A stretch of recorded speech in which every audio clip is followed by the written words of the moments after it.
சிவாய நம. திருச்சிற்றம்பலம். நமது சிவசிவ அன்பே சிவம் அறக்கட்டளையில் பயணம் செய்யும் அனைத்து அடியாருக்கும் இனியொரு வணக்கம். இன்றைய சிறப்பு விருந்தினராக வந்திருக்கும் ராஜாத்தி அம்மா அவர்களை குருவின் சார்பாக வருக வருக என்று வரவேற்கிறேன். கோவிலும் பரிகாரங்களும் பகுதி 9 நீங்க ஸ்டார்ட் பண்ணிக்கலாம். நன்றி. வாழ்க வளமுடன்.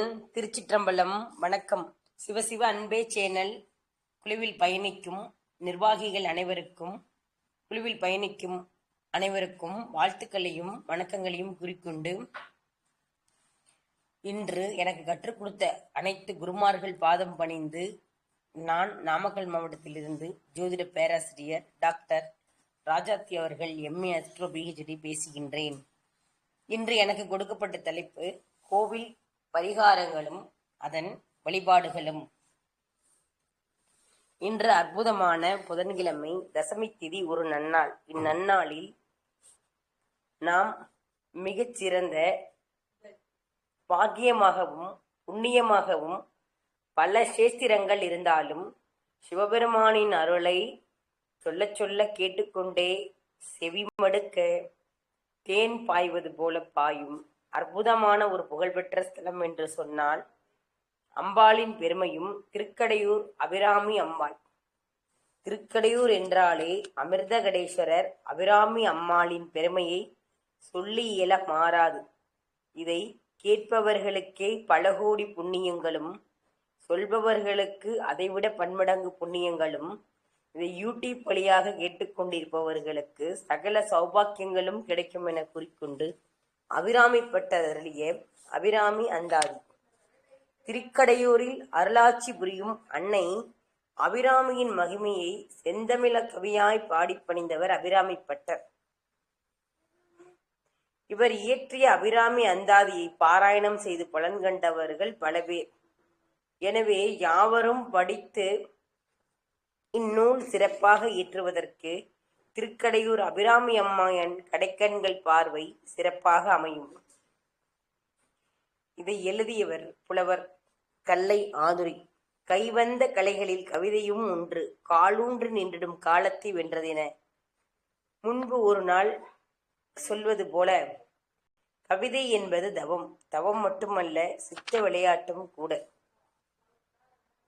அபிராமிப்பட்டர் அபிராமி வள்ளியின் அருளால் தன் அரவணைப்பால் கரங்களை குவித்து பாடி வரங்களை குவியச் செய்யும் திருப்பாடல்கள் அன்னையின் கட்டளை ஏற்று கட்டளைகளை களி வெண்பாக்களாகவும் அற்புதமாகவும் 100 பாடல்களை பாடியுள்ளார்.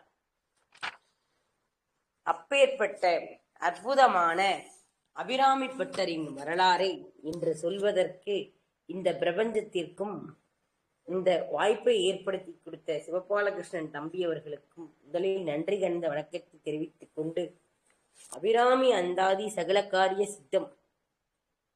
அபிராமி அந்தாதி பாடல்களை பாராயணம் செய்வோர் அடையும் பலன்கள் கணக்கில் அடங்கா. ஒவ்வொரு பாடலும் ஒரு பலனை தரும். பலனை கருதி உதவிக்காக ஒவ்வொரு பாடலும் பலன் பெற உள்ளன. மிகப்பெரிய பாக்கியங்கள். அபிராமிப்பட்டர் நெற்களஞ்சியம் கலைக்களஞ்சியம் என்றெல்லாம் புகழப்படும் சோழ நாடு, புகழ்பெற்ற நாடு.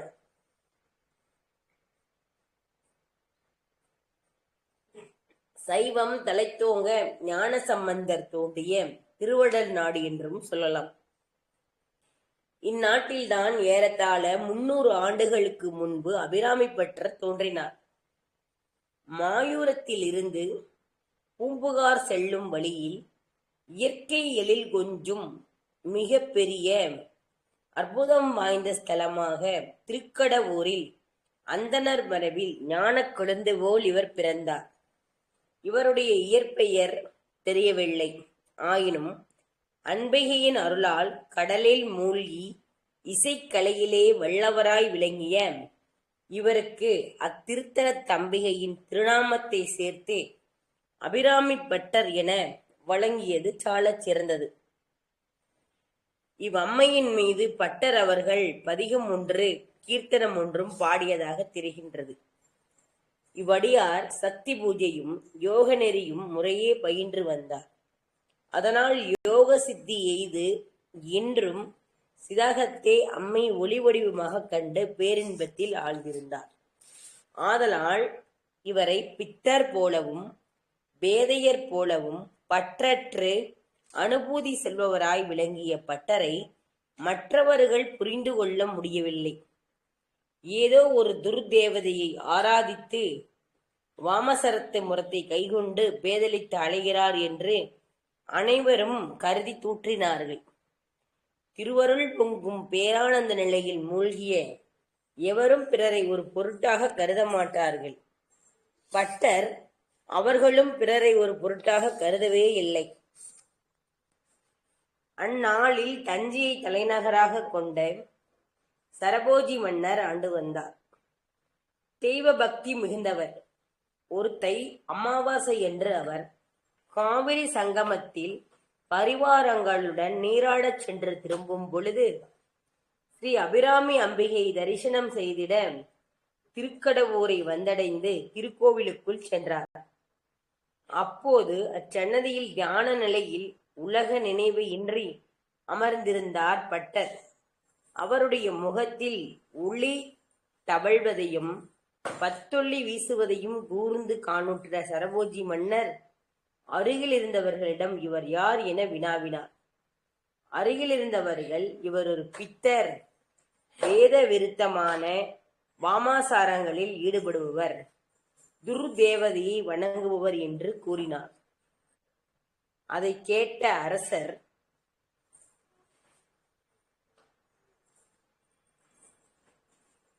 அந்நிலையில் அதை நீராடச் சென்று திருக்கோவிலுக்குள் சென்றார். அபிராமி அம்பிகை தரிசனம் செய்திட திருக்கடையூரை வந்தடைந்து திருக்கோவிலுக்குள் சென்றார். அப்பொழுது சன்னதியில் தியான நிலையில் உலக நினைவு இன்றி அமர்ந்திருந்த பட்டர் இவருடைய முகத்தில் ஒளி தவழ்வதையும் பத்தொள்ளி வீசுவதையும் கூர்ந்து காணுற்ற சரபோஜி மன்னர் அங்கிருந்தவர்களிடம் இவர் யார் என கேள்வி எழுப்பினார். அங்கிருந்தவர்கள் இவர் ஒரு பித்தர், வேத விருத்தமான வாமசரங்களில் ஈடுபடுபவர், துர்தேவதையை வணங்குபவர் என்று கூறினார்கள். அதை கேட்ட அரசர் ஏதும் உணராமல் உள்ளே சென்று அம்பிகையை வழிபட்டார். ஆனால் பட்டரின் சுடர் முகமோ அவர் கண்களில் வந்து வந்து தோன்றின. திரும்பி வெளியில் வந்த மன்னர் பட்டருடன் ஏதாவது பேச வேண்டும் என்று பேச்சு கொடுக்கலானார்.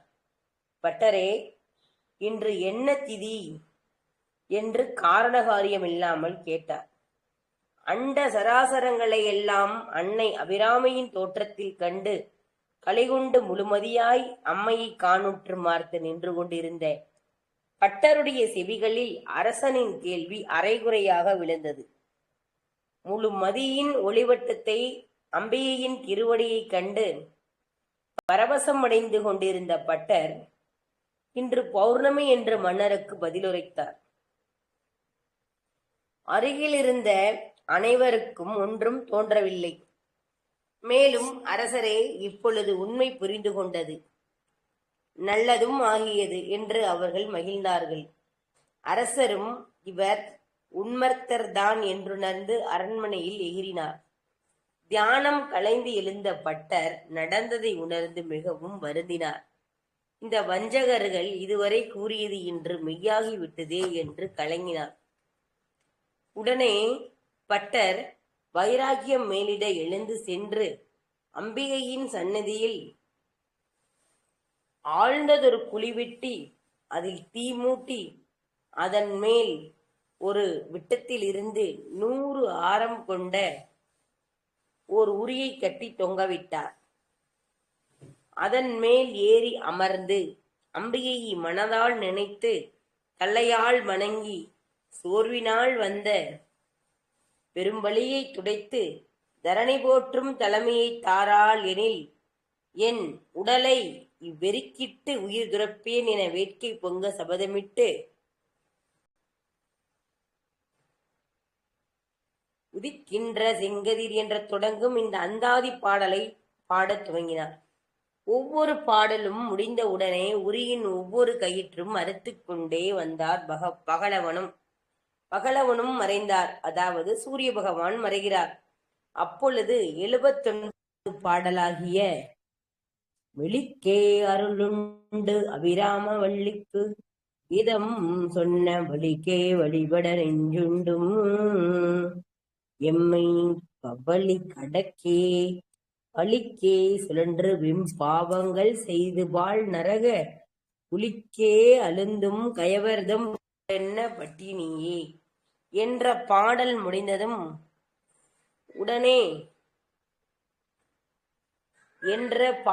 முடிந்ததும் உடனே அபிராமி என்னை பட்டருக்கு வெளிப்பட்டு தோன்றி காட்சி தருகிறார்.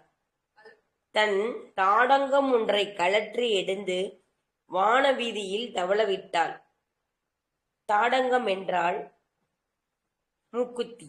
பல கோடி நிலவின் ஒளியாக பொழிந்து நீலவான கடலிலே ஒளிவண்ண அன்னம் போல ஊர்ந்து வந்தது. பட்டர் முன் தோன்றிய அபிராமி வாய் சோர்ந்து அரசரிடம் கூறிய சொல்லையும் மெய்யென நிறுவினோம் தொடங்கிய அந்தாதியை தொடர்ந்து பாடியருள்க என ஆணையிட்டார். பாடி அருள்க என ஆணையிட்டார். அன்னை நேரில் தோன்றி ஆணையிட்டதாலும் அவளின் பேரருளும் உளம் புரிந்து பேருவகை அடைந்தார் பட்டர் பரவசத்தோடு. கூட்டியவா என்னை தன்னி யாரடில் குடிய வினையே உட்டியவா என் கண் ஒடியதா வண்ணை உள்ள வண்ணன் காட்டியவா கண்ட கண்ணமும் மனமும் கலிக்கின்றவா ஆடியவா நடனமும் ஆடகத் தாமரை ஆரணங்கே என தன் அனுபவ நிலையை தெளிவுற கட்டளை கழிவென்பாவாக பாடினார். தொடர்ந்து 29வது தமிழ் செய்யுள் இயற்றி அந்தாதியை நிறைவு செய்தார். திருத்தாடங்கு இகழொளி விண்ணும் மண்ணும் விண்ணும் என் திசையும் படர்ந்திட அற்புதங்களை யாவரும் கண்டனர். அற்புதம் அற்புதம் என முழக்கமிட்ட சரபோஜி மன்னரும் அது கண்டு வியந்து அம்பிகையின் அடியாரை அளித்த செயலுக்கு வருந்தி அவரடி பணிந்து தமது பிழையை பொறுத்தருள வேண்டினார். சான்றோரின் உள்ளம் சட்டென சினவிருந்து உள்ளமன்றோ பட்டரின் மனம் கனியலாயிற்று. மன்னரை மன்னித்து சரபோஜி பட்டரும் ஏராளமான மானியம் கொடுத்து தலைமுறை தலைமுறையாக அனுபவித்துக் கொள்ளும்படி வேண்டினார். பக்தர்கள் அறியாமல் பிழை செய்தால்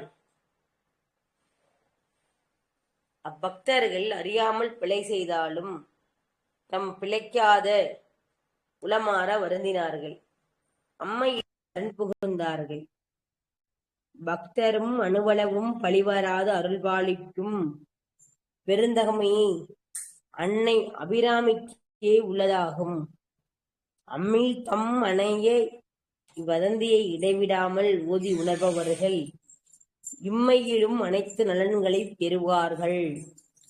மறுமையிலும் முக்தி அடைந்து திருவருள் நிழலில் திளைத்து இன்புறுவார்கள் என்பது தர்மசாஸ்திர நெறி கூறுகின்றது.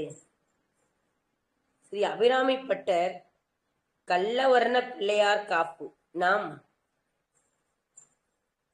தாமரை கொன்றையும் சண்பகத்து மாலையும் சாத்தும் தில்லை ஊரார்த்தம் பாகத்து உமைமைந்தனே உலகேலும் பெற்ற சீர் அபிராமி எப்பொழுதும் என் சிந்தையுள்ளே காரார் மேனி கணபதினின் கட்டுரையே. இதன் விளக்கம் என்னவென்றால், கள்ள வர்ண பிள்ளையார் காப்பு, அதாவது அபிராமி அம்மன். அபிராமி என்பவர் அமிர்தகடேஸ்வரர், அபிராமி அம்பாள். ஒரு மனிதனுக்கு வாழ்க்கையில் பாக்கியங்கள் நிறைய கிடைக்க வேண்டும், செய்த தர்மம் நிலைத்து நிற்க வேண்டும், புண்ணியங்கள் நிறைய இருந்தாலே அவர்கள் நீண்ட ஆயுள், நிறைப்புகழ் செல்வங்களோடு ஆயுள் ஐஸ்வர்யத்தோடு வாழ்வார்கள் என்பது ஒரு கூற்று. கள்ளவர்ண பிள்ளையார் திருக்கடையூரில் முதலில் நாம் சென்றவுடன் பிள்ளையார் காப்பு, பிள்ளையாரை நாம் வழிபட வேண்டும். அவரை கொன்றை மலர்மாலையும் செண்பக மலர்மாலையும் திருமார்பில் அணியும் தில்லை திருநகரத்து எம்பிரான் மேனியில் பதியாய் விளங்கும் உமையாளுக்கு திருமகனாய் திகழும் கரிய நிறம் கொண்ட கள்ளம்மிகு எழில்மிகு கணபதியே, ஏழுலகினை இயற்றிய அபிராமி அன்னையை போற்றும் அந்தாதியை என் நெஞ்சில் கருவாகி பொருளாகி இடைவிடாது ஒளிர வாழ்த்தியருள்வாய் என நாம் கள்ளவர்ண பிள்ளையாரை தரிசனம் செய்ய வேண்டும். கல்வியறிவும் ஞானமும் வளர தாயாரிடம் விக்கின்ற செங்கதிர் உச்சி திலகம் உணர்வுடையோர் மதிக்கின்ற மாணிக்கம் மாதுளம் போதும் வளர்க்கமல்லை விதிக்கின்ற மின்கொடி குங்கும தூயமென்னே விதிக்கின்ற மேனி அபிராமி எந்தன் விழுத்துணையே. கல்வியறிவும் ஞானமும் சிறந்து வளர கீழ்வானில் எழும் உதய சூரியனை உச்சியில் திலகமாகவும் உணர்வோடு மதிப்பவர்களுக்கு மாணிக்கமாகவும் மாதுளை நிறத்தையுடைய தாமரை மலருகின்ற மகாலட்சுமி துதிக்கின்ற இளம் மின்னலாகவும் வாசனையுடைய குங்கும குழம்பாகவும் நிகரற்று விளங்கிடும் திருமகளும் போற்றிடும் எழில் ஒளியவருமான மேனியுடைய அபிராமி தாயே, என் சிறப்பினை உனக்கு சமர்ப்பிக்கின்றேன் என்று இப்பாடல் உணர்த்துகின்றது. அதிக பாக்கியங்கள் பெற வேண்டும், வாழ்க்கையில் முன்னுக்கு வர வேண்டும் என நினைப்பவர்களும் ஆயுள், அதாவது ஒரு மனித வாழ்க்கையில் மிகச் சிறந்தது என்பது ஆயுள். அப்பேற்பட்ட ஆயுள் மிக சிறந்து வர வேண்டும். லக்னம் நன்றாக இருக்க வேண்டும், லக்னாதிபதி நன்றாக இருக்க வேண்டும்.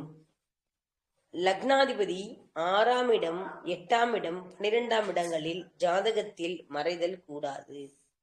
அல்லது லக்னாதிபதி நீசம் பெற்றவர்களும் 8ஆம் ஆயுள் ஸ்தானமான 8ஆம் அதிபதி நீச்சம் பெற்றவர்களும் அல்லது சனி பகவான் ஆட்சி இல்லாமலும் மகர ராசியில் இல்லாமலும் கும்பராசியில் இல்லாமலும் துலாம் ராசியில் உச்சம் பெறுவார். இவ்வாறு இல்லாமல் மேச ராசியில் நீசம் பெற்று இருப்பவர்களும் 60 வயதை கடந்தவர்களும் சஷ்டி பூப்பியாவதி என சொல்லக்கூடிய திருக்கல்யாணத்தை திருக்கடையூரில் செய்து கொள்வது மிகுந்த சிறப்பு. 6 குடைய திசை, 8 குடைய திசை, 12 குடைய திசை நடப்பவர்கள் அபிராமியின் கடைக்கண் பார்வை பெற்றாலே மிகச்சிறந்த பேராற்றலாக வருவார்கள். மிகுந்த பாக்கியங்களையும் வேத லோகத்தில், அதாவது பிராண காலங்களில் மேருமலையை மத்தாகவும் வாசுகி பாம்பை கயிறாகவும் திரித்து கடையும் பொழுது அதில் கிடைத்த அமிர்தத்தை விநாயக பெருமான் சிவபெருமானிடமும் பார்வதி தாயாரிடமும் கொண்டு வந்து திருக்கடையூரில் வைத்திருப்பதாக சாஸ்திரங்கள் கூறுகின்றன. இதைத்தான் கள்ள விநாயகர், கல்லா பிள்ளை விநாயகர் என்று அவரை கூறுகின்றனர். அப்பேற்பட்ட அமிர்தத்தை மானுடர்களுக்கும் கிடைக்க வேண்டும் என்ற ஒரு அடிப்படையில் திருக்கடையூர் சென்று அமிர்தகடேஸ்வரர் அபிராமி அம்மனை தரிசனம் செய்து அந்த பாக்கியங்களை பெற்று வருமாறு ஜோதிட தர்மசாஸ்திரம் உரைக்கின்றது. ஜாதகத்தில் முன்பு சொல்வது போல அமைய பெற்றவர்களும் 60 வயதை கடந்தவர்களும் ஜாதகத்தில் ஆயுள் தோஷம் உள்ளவர்களும் திருக்கடையூர் சென்று முறையாக பண்டிதர்களை வைத்து பூஜை செய்து கொள்வதன் மூலம் சகல சௌபாக்கியங்களும் சித்திக்கும். முதலில் அம்பாளை தரிசனம் செய்ய, முதலில் நாம் விநாயக பெருமானை தரிசனம் செய்ய வேண்டும். பிறகு அம்பாளை தரிசனம் செய்ய வேண்டும். மூன்றாவதாக சிவனை அமிர்தகடேஸ்வரை தரிசனம் செய்ய வேண்டும். அங்கு முறையாக நாம் திருமணம் செய்வது போலவே கல்யாண மணமாலை மாத்தி அட்சதை வைத்து யாகங்கள் நடத்தி திருமணம் செய்து 10 பேருக்கு அன்னதானம் செய்யும் பாக்கியம் ஏற்பாடு செய்துள்ளார்கள். 10 பேருக்கு அன்னதானம் செய்து கோவிலில் ஒரு நாள் தங்கி இறைவனை நமஸ்காரம் செய்து திரும்பி வரும் பொழுது அவர்களுக்கு மாங்கல்ய பாக்கியம் சிறப்பாக கிடைக்கின்றது. இது வரலாறு அறிந்த உண்மை. வசதி வாய்ப்பு உள்ளவர்கள் திருமணம் செய்வது போலவே அவரவர் சக்திக்கு தகுந்தாற் போல செய்து கொள்கிறார்கள். வசதி வாய்ப்பு இல்லாதவர்கள் கோவிலில் அர்ச்சனை சீட்டு ஒன்று வாங்கினால், அர்ச்சனை சீட்டு 300 ரூபாய், அதை வாங்கி மஞ்சள் கோம்பு மஞ்சள் சரடில் வைத்து வெற்றிலை பாக்கு, தாம்பூலம், மாலை, விரலி மஞ்சள், சாமிக்கு உண்டான அபிஷேக பொருட்கள், சூடம், பத்தி, எண்ணெய் இவைகள் அனைத்தும் வாங்கி நாம் நேரே சென்று திருக்கடையூர் அபிராமி அம்மன் சன்னதியில் அமௌண்ட் கட்டிவிட்டால் அவர்கள் அர்ச்சனை சீற்று பதிவு செய்து தந்து விடுவார்கள். அர்ச்சகரிடம் சென்று பெருமாளை பிள்ளையாருக்கு ஒரு அர்ச்சனையும், அம்பாளுக்கு ஒரு அர்ச்சனையும், அமிர்தகடேஸ்வரருக்கு என 3 வெற்றிலை பாக்குகள், 3 தெய்வத்திற்கும் தேங்காய் பழம் வெற்றிலை பாக்கு வைத்து அர்ச்சனை செய்து அந்த மஞ்சள் கோம்பு மஞ்சள் சரடம் வாங்கி அம்பாள் சன்னதி பாதத்தில் வைத்து அம்பாள் கழுத்தில் போட்டு ஆசீர்வாதம் செய்து தருவார்கள். அந்த மாங்கல்யத்தை நாம் திருமணம் செய்வது போலவே ஜாதகர் ஜாதகியின் கழுத்தில் கட்ட வேண்டும். பிறகு அனைத்து தெய்வங்களின் ஆசீர்வாதங்களை வணங்கிவிட்டு வெளியே வந்து வயதானவர்கள் காலில் விழுந்து ஆசீர்வாதம் வணங்க வேண்டும். இவர்கள் திருமணம் செய்து கொண்டவர்கள் பெரியவர்களாக இருந்தால் பிராமணர்கள் கால்களே சிவாச்சாரியர்கள் விழுந்து வணங்கிவிட்டு அவர்களுடைய வம்ச விருத்தி மற்றும் சிறியவர்களாக இருப்பவர்கள் பெரியவர்கள் காலில் விழுந்து நமஸ்காரம் செய்து கொள்ளலாம்.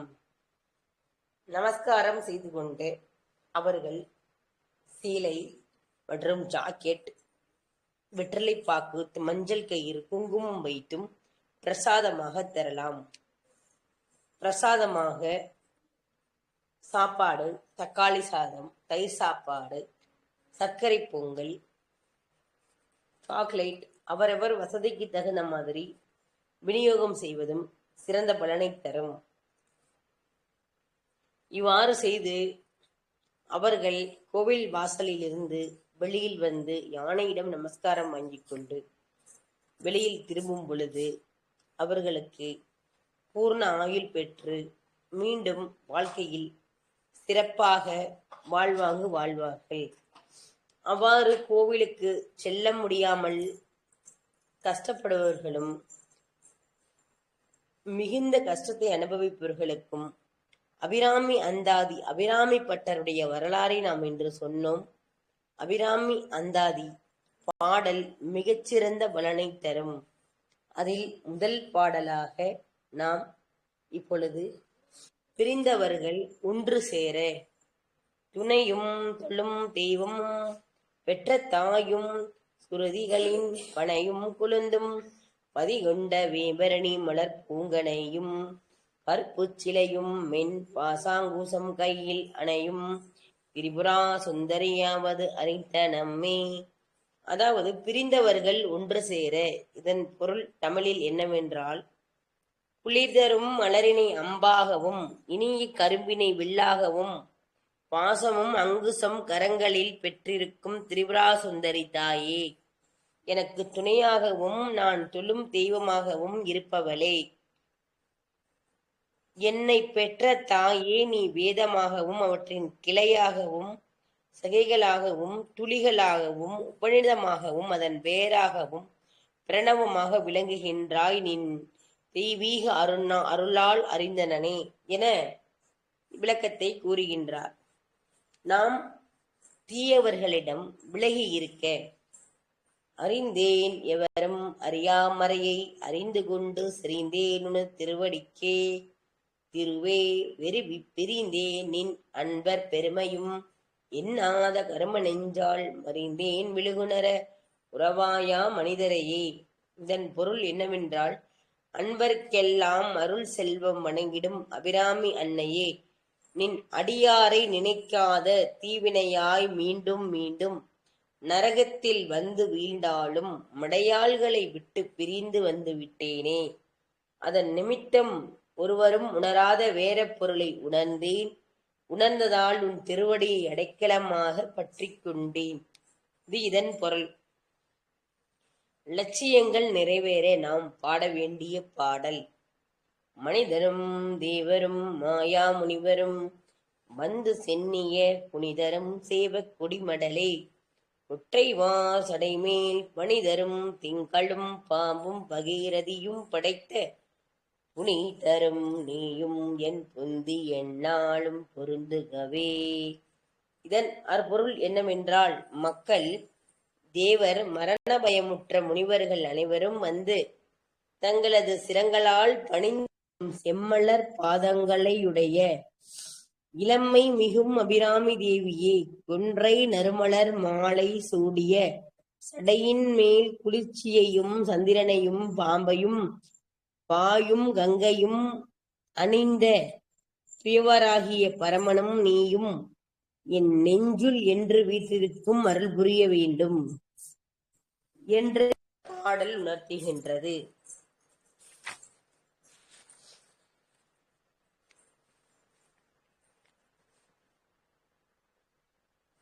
கடவுள் அருளால் அனைத்து பிரச்சனைகளும் தீர வேண்டும். இதற்கு உந்திய முப்புரை செப்புரை செய்யும் புனர் முல்லையான் வருந்திய வஞ்சி மருங்குள் மனோன்மணியாம் பார்சடையூன் அருந்திய நஞ்சுமுதாக்கிய அம்பிகை அம்புயம் மேல் திருந்திய சுந்தரி அந்தரி பாதம் என் செப்பியதே.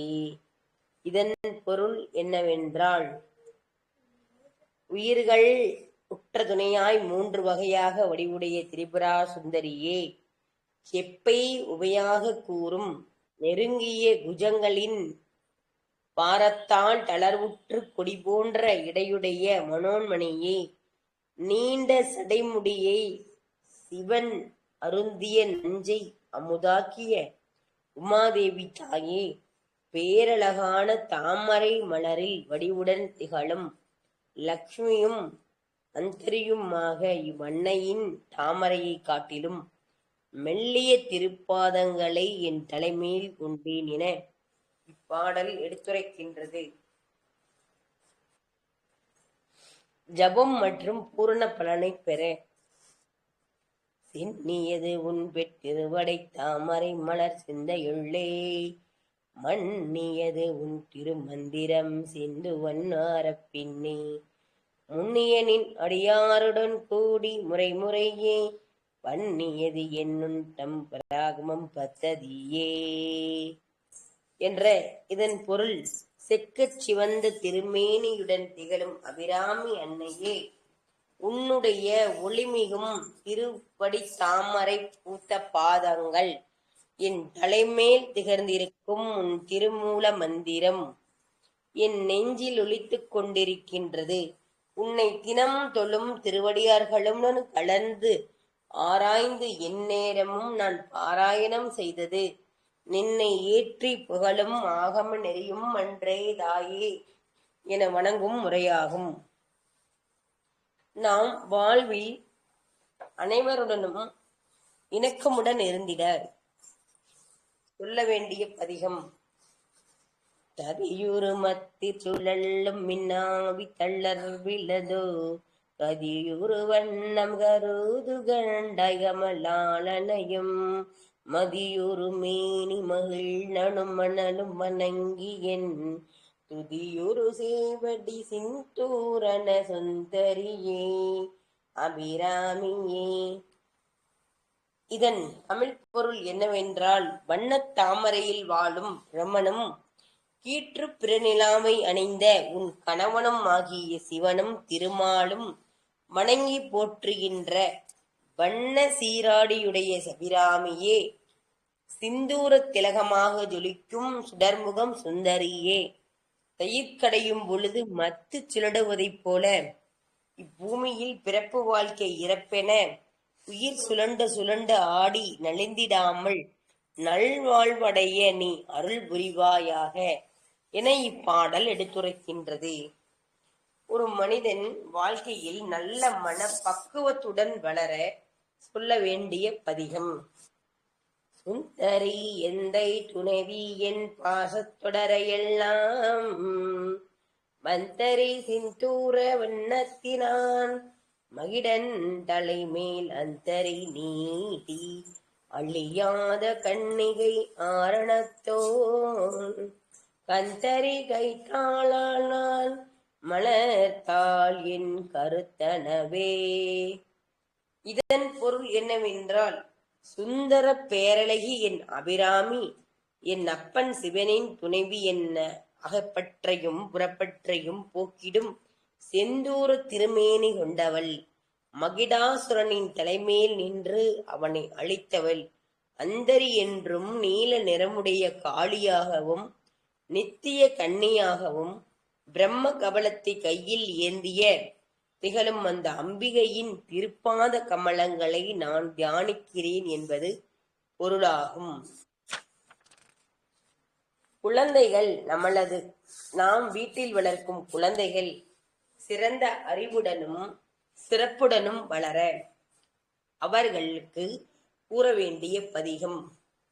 கருத்தன எந்தை கண்ணென வண்ண கனக வெறுப்பில் பெருத்தன பாழலும் பிள்ளைக்கு நல்கின பேரருள்கோர் திருத்தனன் பாரமும் ஆரமும் செங்கை சிலையும் அன்பும் மூத்தன மூரலும் நீயும் அம்மே வந்து என் முன்னிற்கனவே.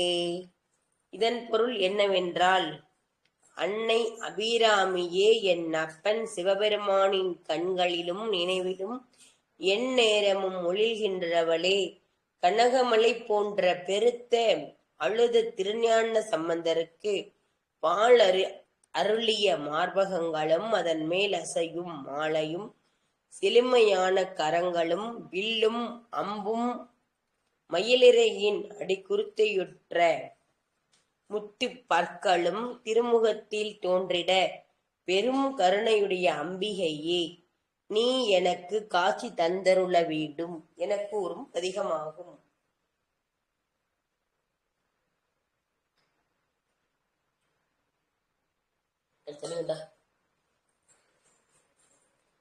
தெய்வீக நிலை ஒரு மனிதன் வாழ்க்கையில் தெய்வீக நிலை தொடர்ந்து சித்திக்க நினைப்பவர்கள் கூற வேண்டிய பதிகம்.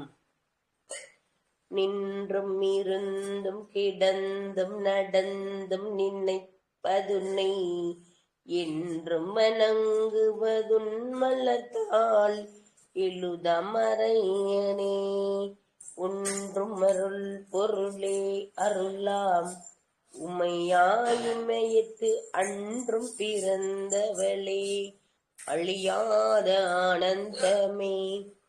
இதன் பொருள் என்னவென்றால், எழுத்து வடிவமற்ற செவி வழியாக கேட்கப்பட்டு வரும்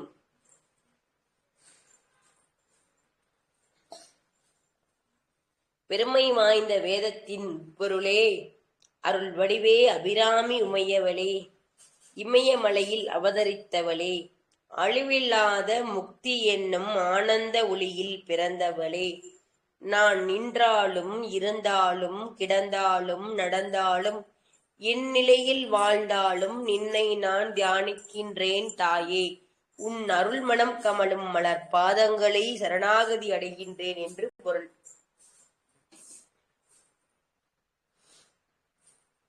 இல்வாழ்க்கையில் ஒரு மனித வாழ்க்கையில் இன்பம் அமைதி நிலவியாக இருக்க கூற வேண்டிய பதிகம். ஆனந்தமாய் என் அறிவாய் நிறைந்த அமுதமாய் மானந்தமான வடிவுடையானவள் மறை நான்கிற்கும் தானந்தமான சரணானந்த தவள நிற கானந்ததம் ஆடரங்க எம்பிரான் மூடி கண்ணியதே. இதன் பொருள் என்னவென்றால், நிலம், நீர், நெருப்பு, காற்று, வெளி என 5 வடிவமாக நிற்பவள் அபிராமி. அமிழ்தாகவும் அரிதாகவும் ஆனந்தமாகவும் விளங்குகின்றாள். வேதங்களால் அறிய முடியாத அம்பிகையின் திருவடிவத் தாமரைகள் திருவெண்காட்டு கடலையில் திருநடமாடிடும் படிக நிறத்துடைய எம்பிரானின் தலை மாலையாக கொண்டவளே என பதிகத்தில் கூறப்படுகிறது. ஒருவர் பூர்வ புண்ணிய பலன்களை பெற கூற வேண்டிய பதிகம். அதாவது பூர்வ புண்ணியம் என்றால் ஜாதகத்தில் 5ஆம் இடத்தை நாம் பூர்வ புண்ணியம் என்று சொல்கின்றோம். புத்திரம், பொழுதுபோக்கு, கடமை, அறிவு, அந்தஸ்து, குலதெய்வம், புண்ணியம், தந்தை வழி தாத்தா, இவைகள் அனைத்துமே பூர்வ புண்ணியம் என்று சொல்லுவோம். இவைகள் நிலைத்து நிற்க கூற வேண்டிய பதிகம். கண்ணியது உன்புகள் கற்பது உன்னாமம் கசிந்து பதிந்த பண்ணியது உன் இருபாதம் உயத்தில் பகல இரவா நன்னியது உன்னை நயந்தேர் அமையத்து நான் முன் செய்த உன்னியது ஏதும் என் அம்மே புவி ஏலையும் பூத்தவளே. அதாவது இதன் பதிகத்தின் பலன் 7 உலகங்களை பெற்றவளே, என் அன்னை அபிராமியே, எப்பொழுதும் உன் புகழை நான் நினைப்பேன், உன் திருநாமத்தை கற்பேன், உள்ளம் கனிந்து பக்தி செய்து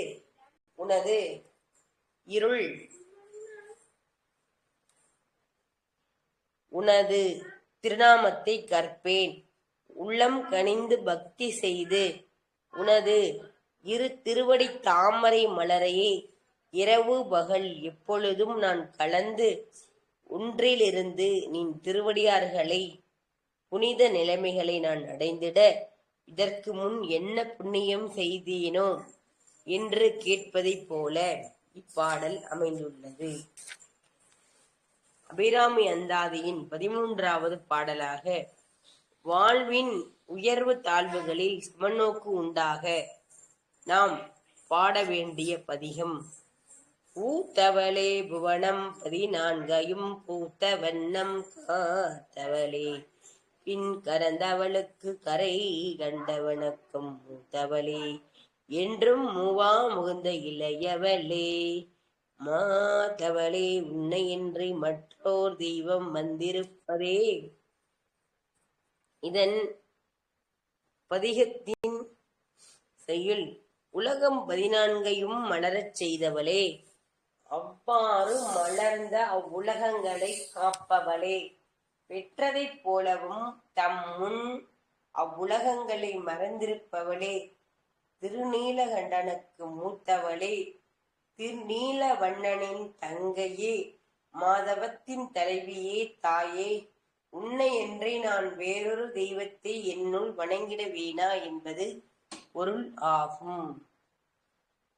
அடுத்த பாடல் 14வது அபிராமி அந்தாதியில் ஆட்சி செய்யும் பாக்கியம் பெற நாம் தலைமை பொறுப்புகளில் வசிக்க வேண்டும் என்று நினைப்பவர்கள் ஆட்சி செய்யும் பாக்கியம் பெற பாட வேண்டிய பதிகம்.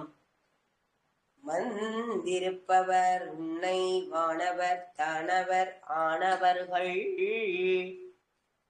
சிந்திப்பவர் நற்றிசையார் நாரணார் சிந்தையுள்ளே வந்திப்பவர் அழியாரப்பா மானந்தர் வாரினில் உன்னை சந்திப்பவர்க்கு எளிதாம் இம்பிராட்டினின் கண்ணொளியாலே. இதன் பொருள் என்னவென்றால், எம்பிராட்டியான அம்மை அபிராமி தேவியே, உன்னை தேவர்களும் அசுரர்களும் வணங்குகிறார்கள்.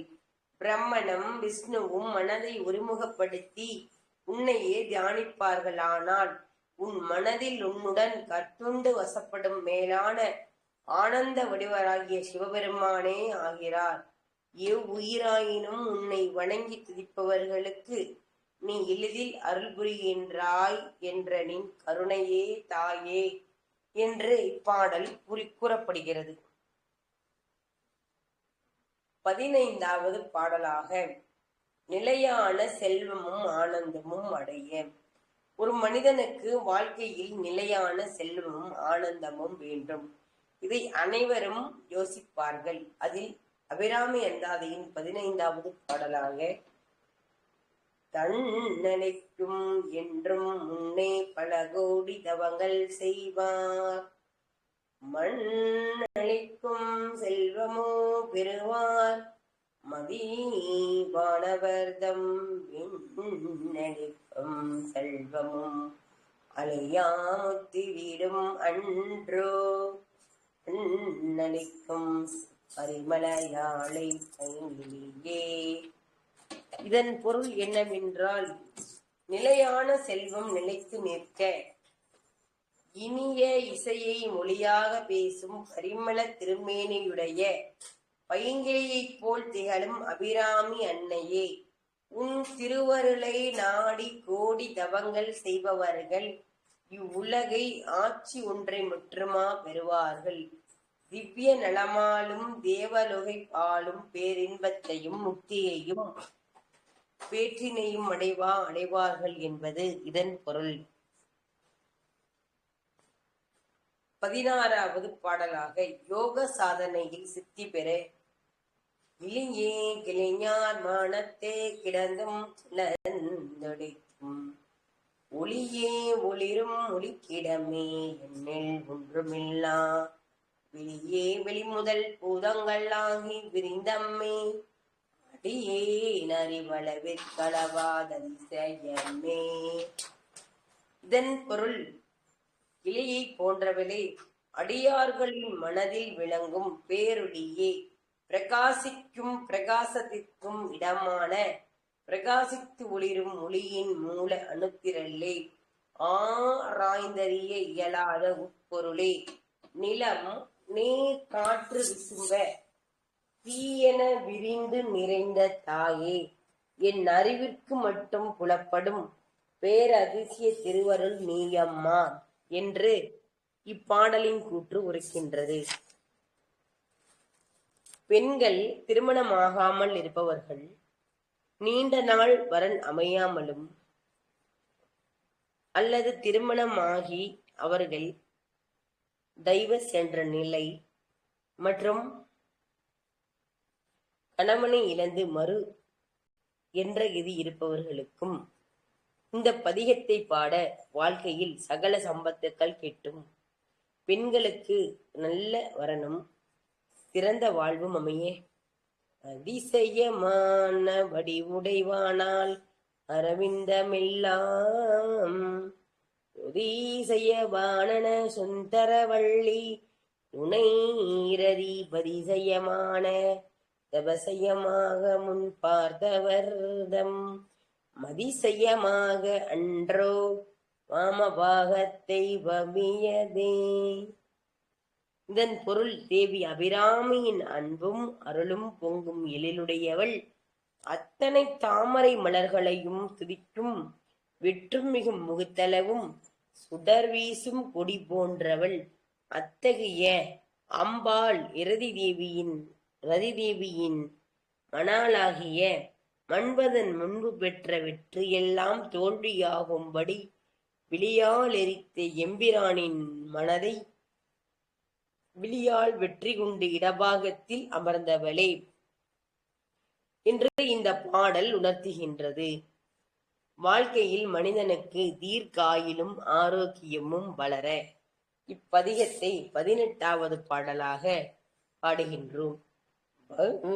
பாகத்திரைவரும் நீயும் மகிழ்ந்திருக்கும் செவியும் உங்கள் திருமண கோலமும் சிந்தையுள்ளே அபியம் தீர்ந்தென்னை ஆட்பொற்பாதமாகி வந்து விரும்பிய காலன் என் மேல் வரும் போது வெளி நிற்கவே. இதன் பொருள் என்னவென்றால், அன்னையே வல்லமை பொருந்திய காலன் என்னை அணுகி வர நேர்ந்தாலும் உன்னால் கிரகித்துக் கொள்ளப்பட்ட வாமன பாகத்தையுடைய அப்பனுடன் நீயும் அழகிய திருமணக் காட்சியை காட்டியும் என் மனதில் படிந்துள்ள அகப்புற புற்றுகளை அகற்றியும் என்னை ஆட்கொண்டு பொற்பாதங்களை தரிசிக்கும் வண்ணம் இருவருமாக வந்து காட்சி அளித்திட அருள் புரிவாயாக என்று கூறப்படுகிறது. அபிராமி அந்தாதியின் 19வது பாடலாக முடிவுறாத பேரானந்தத்தில் திளைக்க எப்பொழுதும் கவலை இல்லாத வாழ்க்கை பெற பாட வேண்டிய பதிகம். வெளி நின்ற நின் திருமேனியை பார்த்தேன், வெளியும் நெஞ்சும் களி நின்ற வெள்ளம் கரை கண்டதில்லை, கருத்தினுள்ளே தெளி நின்ற ஞானம் திகழும் என்றும் திருவுளமே, ஒளி நின்ற கோணங்கள் ஒன்பதும் உரைபவல்லே. இதன் பொருள் என்னவென்றால், கோணங்கள் 9லும் ஒளியாக பொறிந்து உறைந்துகின்ற அன்னையே, அபிராமி தாயே, வெளிப்பற்று நின்று நினது திருமேனியை கண்ட என் விழிகளும் நெஞ்சிலும் நிறைவுற்ற பேரின்ப வெள்ளத்தில் கரை காணவே இயலவில்லை. ஆனாலும் கூட மனதில் தெளிந்த ஞானம் பிறக்கின்றது. இந்த மகிமை நின் திருவடிக்கே சமர்ப்பணம் என்று பாடலில் கூறப்படுகிறது. 20வது பாடலாக சொத்தும் சம்பத்தும் சேர உரைக்கின்ற நின் திருக்கோவில் நின் கேள்வார் ஒரு பக்கமோ, அரைக்கின்ற நான்மறையின் அடியோ முடியோ அமுதம், நரைக்கின்ற வெண் திங்களோ காஞ்சமோ எண்டன் நெஞ்சகமோ, மறைகின்ற மாரிதியோ பூரண சலமங்கையலே. இந்த பாடல் உணர்த்தும் வரிகள் அருளால் பூரண நிறைவு பெற்ற சிலையாகிய நித்திய மங்கள அபிராமி அன்னையே, நீ எழுந்தருளுகின்ற திருக்கோவில் என் அப்பனாகிய சிவபெருமானின் ஒரு பாகமே. வேதங்களின் முதலோ முடிவோ, அமிழ்தம் பொங்கும் எழில் வெண்ணிலவோ வெண் தாமரையோ, இந்திரனின் செல்வமெல்லாம் மண்டி கிடக்கும் பார்க்கடலோ, என் மனந்தாளே என பாடல் உரைக்கின்றது. அபிராமி அந்தாதியின் 21வது பாடல். பரநிந்தனையால் ஏற்பட்ட தோஷங்கள் நீங்க. எந்த தோஷங்களாக இருந்தாலும் நீங்க.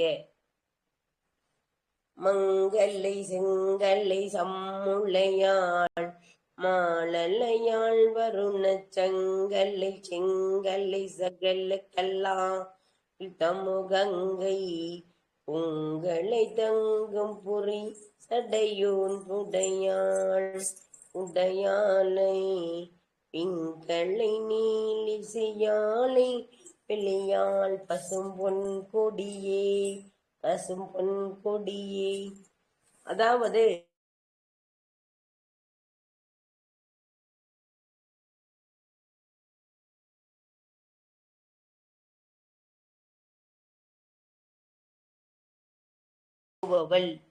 என்னையே இடபாகத்தில் இயங்குபவள், என்னையே ஆட்கொண்டிருப்பவள் இந்த அபிராமி அன்னையே பொன்னிறம் உடையவளும் கருநிறமுடையவளாக காட்சியளிக்கின்ற தென்னிறமுடைய லட்சுமியாக விளங்குகின்றாய். வெண்ணிறமுடைய சரஸ்வதியாகவும் பசும் பொற்கொடியாகவும் விளங்குகின்றாய். மலையத்துசுவன் மகளே என பாடல் உரைக்கின்றது. 22வது பாடலாக அபிராமி அந்தாதியில் இந்த பிறப்பின் தோஷங்கள் நீங்க நாம் பாட வேண்டிய பதிகம். கொடியே இளம் வஞ்சி கொம்பே என் கொம்பே வெளுத்தபடியே மறையின் பரிமளமே, பனிமாலிமைய பிடியே பிரம்மன் முதலா தேவரை பெற்ற அம்மே, அடியே நிறந்து இங்கு இனி பிறவாமல் வந்து ஆட்கொள்பவளே. இந்த பாடலின் பொருள் இளவஞ்சி கொடியே, அதன் பொருள் எழிற்கொம்பே, தகுதி இல்லாதவனாயினும் எனக்கு கிடைத்த கனியே, வேதம் விளக்கும் செம்பொருளே, பனித்திகளும் இமயத்தில் பிறந்த பெண் யானையே, பிரம்மன் முதலான தேவர்கள் வரை பெற்றெடுத்த அன்னையே, இம்முறை இறந்தபின் மீண்டும் இப்பிறவுலகில் பிறவாதிருக்க அருள்வொழியும் அன்னையே அபிராமியே அபிராமி என இப்பாடல் எடுத்துரைக்கின்றது. அபிராமி அந்தாதியின் 23வது பாடலாக திடசித்தமும் ஆத்மபலரும் வளர கொள்ளே என் மனதில் நின் கோலம் இல்லாதன்பார் கூட்டம் தன்னை வில்லேன் பரசமயம் விரும்பேன் என் மூவுலகும் உள்ளேன் அனைத்திற்கும் புறமே உள்ளத்தே விளைந்த கல்லே கலிக்கும் கலியாம் அழியா என் கண்மணியே. அன்னை அபிராமியே, இதன் பொருள் என்னவென்றால், பேரின்பம் தரும் பேரருள் அன்னையே, 3 உலகங்களுக்கு உள்ளும் வெளியும் என்னுள் உணர்வில் செழுமையாக தோன்றிய பேரின்பமே, அடியார்கள் எண்ணி இன்புறும் ஆனந்தமே, எளியவனாகிய எந்தற் பிணியே அன்னையே, கிருபையுடைய என் கண்ணின் மணி போன்றவளே, நின் நிழல் பொங்கும் திருவடித்தை அல்லால் பிற எதையும் நினைக்க மாட்டேன். நின் அன்பான அடியவர்களை விடமாட்டாய். எந்த சமயங்களிலும் விரும்பேன் என பாடல் உரைக்கின்றது. ஒரு மனிதன் தன் வாழ்க்கையில் தீராத வியாதிகள் தீர அபிராமி அந்தாதியின் 25வது பதிகத்தை பாட வேண்டும். மணியே மணியின் ஒளியே ஒளிரும் மணியே உதைந்த அணியே அணியும் அணியே அணிக்கழகே அணுகாதவர்க்கு பிணியே பிணிக்கு மருந்தே அமரார் விரும்பித்தே பணியேன் ஒருவரை நின் பத்மபாதம் அணிந்த பின்னே. இதன் பொருள் என்னவென்றால், தீராத வியாதிகள் தீர அபிராமி அந்தாதியின் 24வது பதிகமாக இப்பாடலை பாட வேண்டும். இதன் பொருள், சுடர்விடும் மாணிக்கமே, அம்மாணிக்க மலையில் ஒளிரும் ஒளியே, ஒளிரும் அம்மாணிக்கம் பத்திட்ட ஆபரணமே, அந்த ஆபரணங்களுக்கு எழிலூட்டும் எளிதே, நின் பாதங்களை தொழாதவர் தொடர்ந்து வரும் துன்பமே, பணிந்தால் பிறவி பெறும் துன்பத்தை அகற்றும் மாமருந்தே, தேவர்களுக்கு பேரின்பம் என பெருவித்தமாக அபிராமி தேவியே, நின் தாமரை மலர்பாதங்களை பணிந்து வணங்கிய பிறகு எவரையும் நான் வணங்க மாட்டேன் என இப்பாடல் உரைக்கின்றது. 25வது பாடலாக நினைத்த காரியங்கள் இடையூறின்றி வெற்றி பெற பாட வேண்டிய பதிகம் அபிராமி அந்தாதியில் பின்னே திரிந்து உன் அடியாரை பேணி பிறப்பறுக்க முன்னே தவங்கள் முயன்று கொண்டேன் முதல் 3 முன்னே உலகு கபிராமி என்னும் அருமருந்தே இன்னே இனி உனையான் மரவாளின் ஏத்துவமே. இந்த பாடலை பாடினால் அனைத்து காரியங்களிலும் வெற்றி பெறலாம். இதன் பொருள் என்னவென்றால், பிரம்மன், திருமால், சிவன் ஆகியோரின் அன்னையே, 3 உலகிற்கும் தாயே, உலகத்திற்கு அபிராமி என்னும் கிடைத்திற்கரிய அரும் மருந்தே, உன் தடியார்கள் பின் சென்று அவரை போற்றி என் பிறப்பினை அகற்றும் தவங்கள் யாவையும் முன்பே முயன்று முடித்து விட்டேன். அதனாலேயே நின்னை மறவாது தொழுகின்றேன். எனக்கு இனி குறையேது தாயே அன்னையே என்று இப்பாடல் உணர்த்துகின்றது. அபிராமி அன்னையின் 26வது பாடலாக சொல் வன்மையும் செல்வாக்கும் பெற. செல்வாக்கு அனைவருக்கும் பணம் என்று ஒன்று தேவை. அவர்கள் அபிராமி அன்னையின் 26வது பாடலாக ஏத்தும் அடியவார் ஈரேலுலகினையும் படைத்து காத்தும் அழைத்தம் திரிபவராம் கமல் பூக்கிடம்பு சாத்தும் குழல் அணங்கே மனம் நாரும் நின் நாளிதனை நாதங்கு புன்மொழி ஏறிய வாரோ நகையுடையத்ததே. அபிராமி. அதாவது இதன் பொருள் என்னவென்றால், நறுமணம் வீசும் கடம்ப மாலை சூடிய திருவருளே, நின்னை ஏன்றி புகழ்வரெல்லாம் யார் தெரியுமா? ஈரேழு உலகினை படைத்து காத்து அளித்து அருள்பாலிக்கும் மும்மூர்த்திகள்தான். ஆனால் நின் திருவருளைப் போற்றி அபிராமி அந்தாதியை பாடியிருப்பவன் நான் தான் என எண்ணும் பொழுது நகைப்பிற்கீடாகின்றது தாயே உன் பாதம் சரணாகதி. 27வது பாடலாக, மன நோயிலிருந்து பூரண குணமடைய. ஒரு மனிதனுக்கு சந்திர பகவான், ஒரு ஜாதகத்தில் சந்திர பகவான் கடகம், மகரம், ரிஷபராசியில் இல்லாவிட்டால் தேய்பிரை சந்திரனாக ஆகிவிடுகிறார். இவர்கள் லக்னத்தில் இருந்து 6, 8, 12 அமர்ந்து விட்டாலும் அல்லது விருச்சக ராசியில் நீச்சம் பெற்றுவிட்டாலும் மனநோய்க்கு பாதிப்பாளாகி விடுவார்கள்.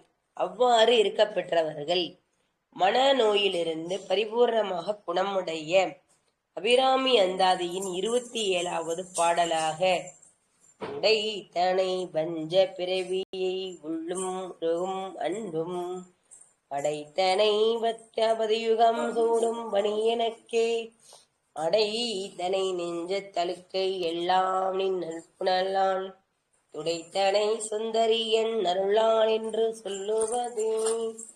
அபிராமியே, இவர்கள் இப்பாடலை பாட மனநோயிலிருந்து விடுபட்டு இவர்களுக்கு தீவிர முடிவெடுக்க தெரியும் பரிபூர்ணமான ஆயுளையும்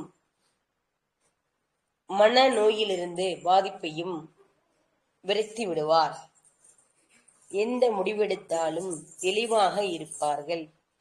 அன்னையே, என் நெஞ்சில் மண்டி கிடந்த ஆணவம், கன்மம், மாயி ஆகிய மும்மலங்களையும் நீ நின் அற்பார்வையால் நீரால் அகற்றி அருளினாய். நின் திருப்பாதங்களையும் என் சிரம் மீது கொள்ளும் பணியையும் நீ எனக்கே அருளினாய். என் பிறவிப் பிணியை அகற்றினாய். ஆதலால் என் கல் நெஞ்சம் கனிந்து பக்தி சுரந்தது. உன் திருவடிகளை எவ்வாறு புகழ்வேன் அன்னையே என்று இப்பாடல் எடுத்துரைக்கின்றது. 28வது பாடலாக,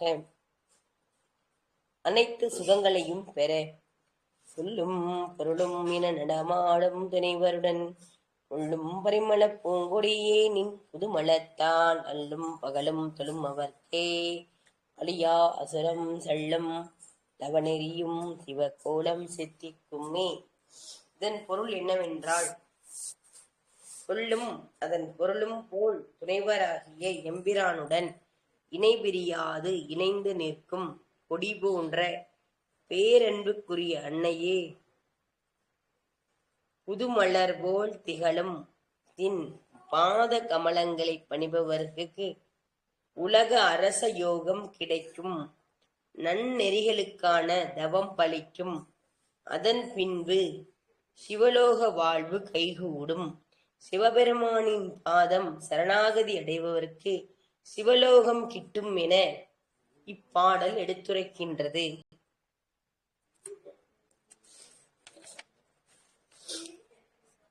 அஷ்டமா சித்திகள் பெற்று வாழ்க்கையில் வளர்ச்சியுண்டாக தேவர்கள், முனிவர்கள் அனைவருமே அஷ்டமா சித்திகளில் கைகண்டவர்கள்.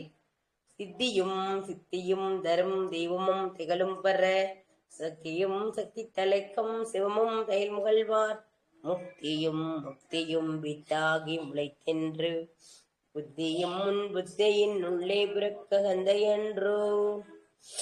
அதாவது இதன் பொருள் என்னவென்றால், அன்னை அபிராமியே அஷ்டமா சித்திகளுக்கும் அச்சித்திகளை தந்தருளும் பராசக்தியும் ஆகிறாள்.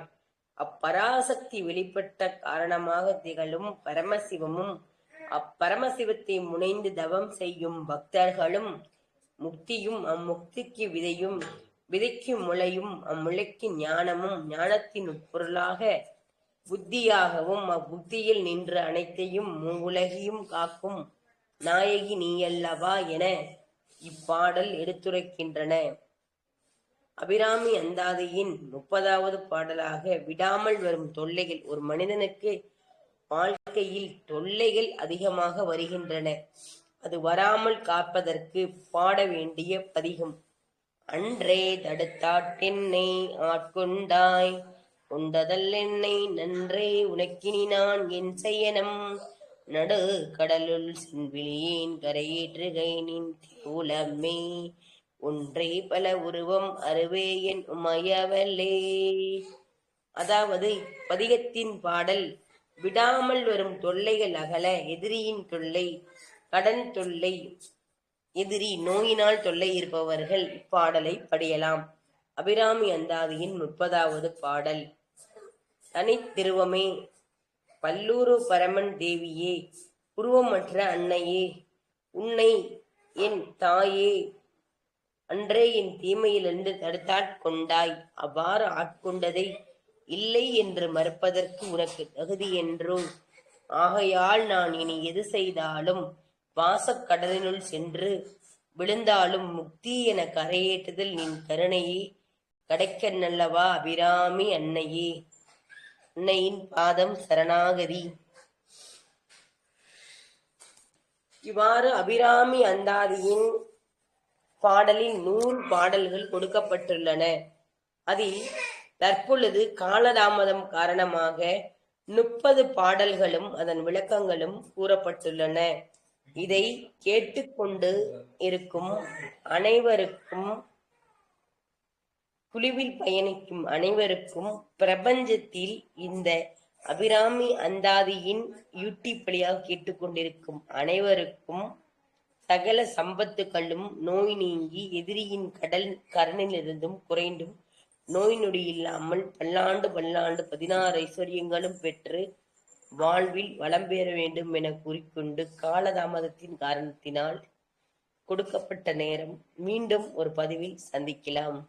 நான் நாமக்கல் மாவட்டத்திலிருந்து டாக்டர் ராஜாத்தி அவர்கள் MA அஸ்ட்ரோ PhD பேசுகின்றேன். வாழ்க வளமுடன், வாழ்க பாரதம், வளர்க ஜோதிடக்கலை, வளர்க அபிராமி அந்தாதியின் புகழ். இதை கேட்கும் அனைவருக்கும் சகல ஐஸ்வர்யங்களும் கோடீஸ்வர யோகமும் உண்டாகும் என கேட்டுக்கொண்டு விடைபெறுகிறேன். வாழ்க பாரதம், வளர்க ஜோதிடக்கலை. தம்பி ஹலோ. நன்றி, ரொம்ப சிறப்பா இருந்தது. சங்கீதா கேக்குதுங்கம்மா? வணக்கம். வணக்கம்மா. வணக்கம்மா ராஜவதி அம்மா, ரொம்ப அழகா பாடினீங்கம்மா. சோ பாடல் வரிகளும் சரி, அதுக்கு மீனிங்கும் ரொம்ப அழகா சொன்னீங்க. அபிராமி அந்தாதி ஃபுல் பாடலுமே கேட்ட ஒரு பலன் எங்களுக்கு கிடைச்சிருக்கு. மிக்க நன்றிம்மா, ரொம்ப அருமையா இருந்தது கேட்க கேட்க. ஒரு பாடலும் அவ்வளவு இனிமையா பாடினீங்கம்மா, ரொம்ப நல்லது. உங்க குரல் வளமும் ரொம்ப நல்லா இருந்தது. அந்த மீனிங்ஸ் சொல்லுந்து ரொம்ப நல்லா இருந்தது. நல்லா கேட்டோம், நாங்க நல்லா என்ஜாய் பண்ணோம். நன்றிகள்மா. இதே மாதிரி நம்மளுடைய தளத்துக்கு நிறைய இதெல்லாம் நீங்க பண்ணணும், பாடல்கள் எல்லாம் பாடி இந்த மாதிரி எக்ஸ்பிளைன் பண்ணணும். கண்டிப்பா. மிக்க நன்றிகள். வாழ்க வளமுடன்மா. வாழ்த்துக்கள். நன்றிகள்மா. வேற யாராவது கருத்துக்கள் இருந்தா சொல்லலாம், கேள்விகளும் கருத்துக்களும் இருந்தா கேட்கலாம். ஹலோ, வணக்கம். வணக்கம், சொல்லுங்கய்யா. நன்றிங்கம்மா, முடிச்சுக்கலாம். நன்றி. சரி, வாழ்க வளமுடன். வாழ்க வளமுடன். நன்றிகள் அம்மா. நன்றி.